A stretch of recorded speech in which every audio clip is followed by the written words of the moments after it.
Morning, one last time, the Parkland parents getting a chance to tell the murderer of their children what they think of him.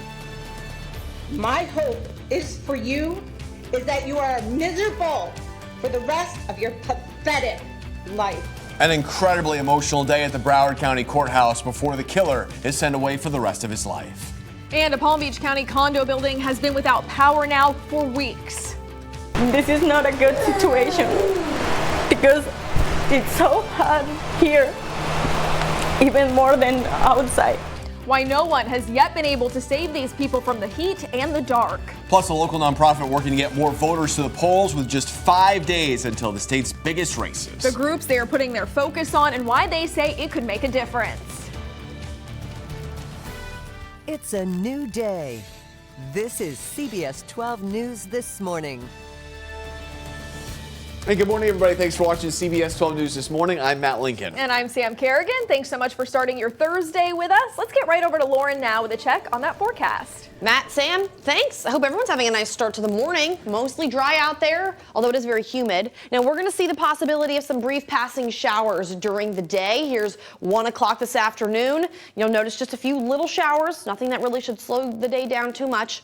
That wind starts to increase in speed as well. Now, drier air will start to slide in late tonight and into tomorrow, so it will still be a little humid outside, but it might feel a little bit better compared to what we've been dealing with for the past few days, so a welcome change. Winds start to pick up into tomorrow also. Today, winds will be probably around 10 miles per hour, but by tomorrow, here's 12:15 on your Friday, 15 to 20 miles an hour. Here's now overnight and into Saturday morning, sustained near 20 during the afternoon. So very breezy conditions expected over the next couple of days. The rain chance that increases again into next week. Matt and Sam. Lauren, thank you. 6:03 now, on-time traffic. This is a look at the drive in Port St. Lucie. I-95 and the Turnpike are looking good there. We are not tracking any crashes across our area. I only pray that you get to rot in that cage and that you are punished each day 17 times over for the 17 you murdered. My hope for you is that the pain of what you did to my family burns and traumatizes you every day. And I welcome the day that I am told that you've been tortured and taken out for your cold-blooded, premeditated, calculated, heinous murders because you deserve no less. This entire community that stands behind me is stronger than you. And we are stronger than the hate that you give. Always remember, honor, and live for Alyssa, Scott, Martine, Aaron, Jamie, Chris, Luke, Kara, Gina, Joaquin, Elena, Meadow, Helena, Alex, Carmen, Peter, and our beautiful Nicholas. May their memories be a blessing.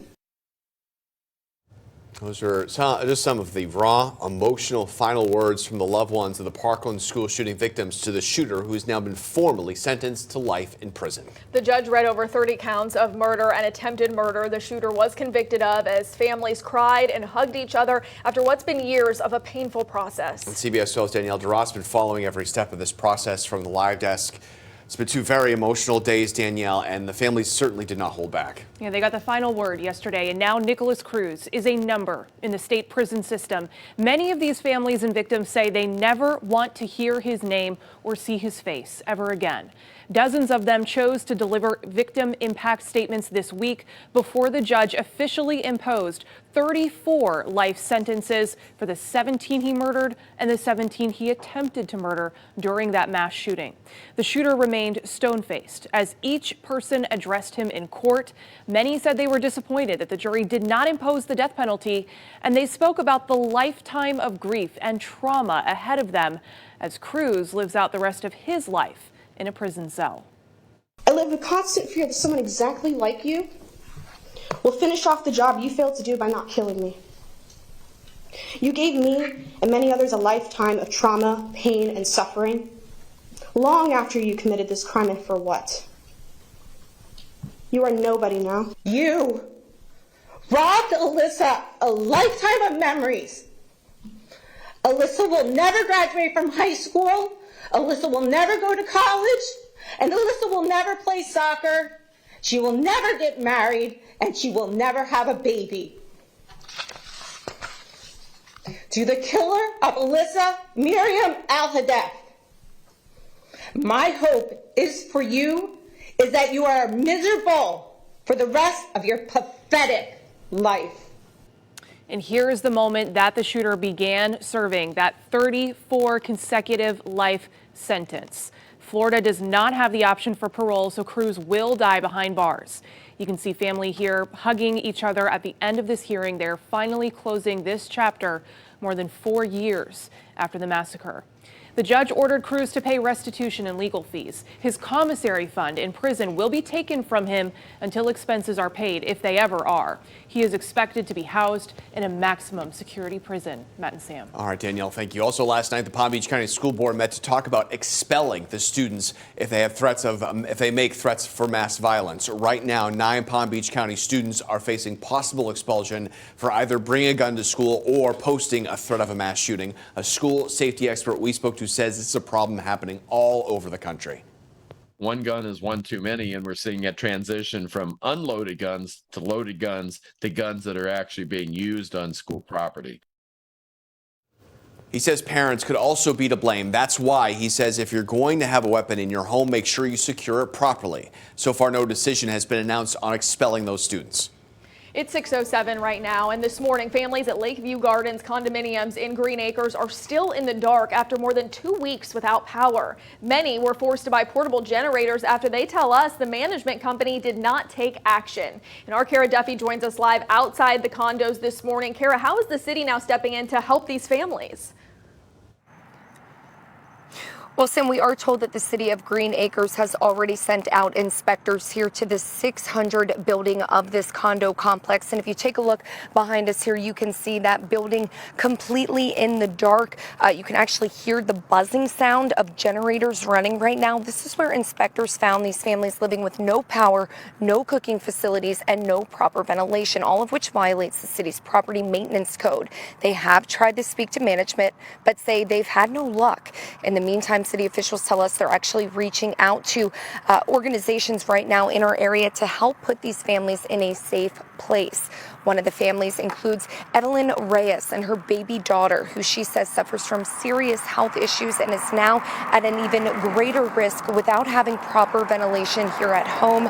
Even more of a reason she and other residents there are pleading with the Homeowners Association to do something.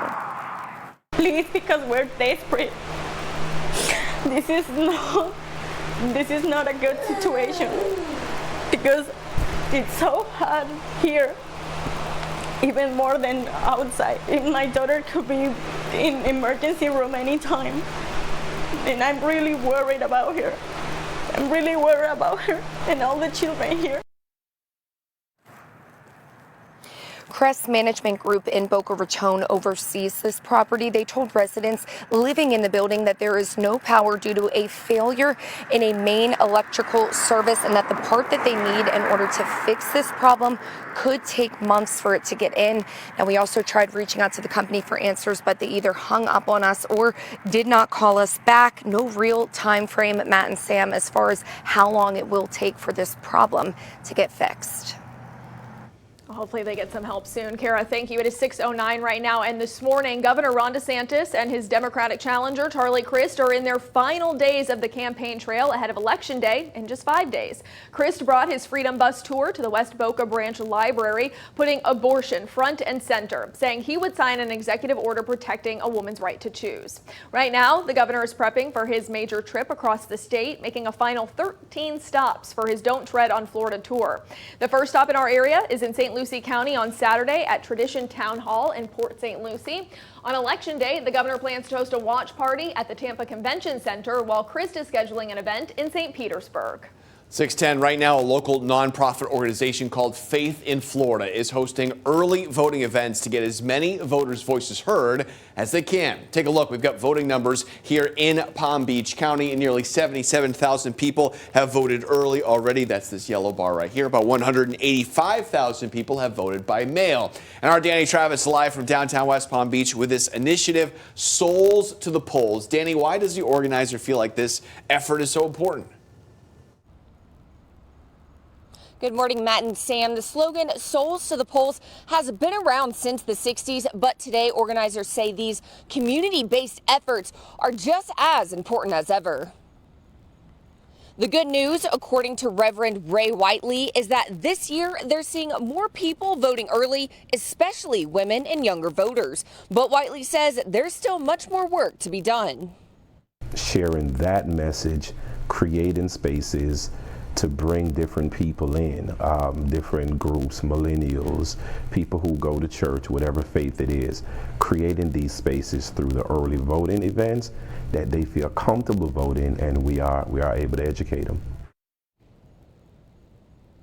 Souls to the Polls works to create programs and initiatives that makes members of underserved communities comfortable voting no matter their age, gender, race, or religion. They also focus on voter education, explaining the roles and responsibilities of the offices being sought out by the candidates they might want to vote for. Whiteley says it's also critical for people to understand more votes means more power for their communities.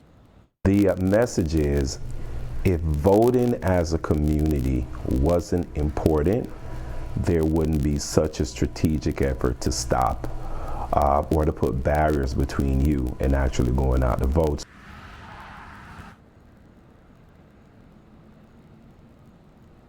And if you missed the local Souls to the Polls events last weekend, don't worry. As you can see on your screen, there are 5 more this weekend, and you can find all the details and times and locations on our website, cbs12.com.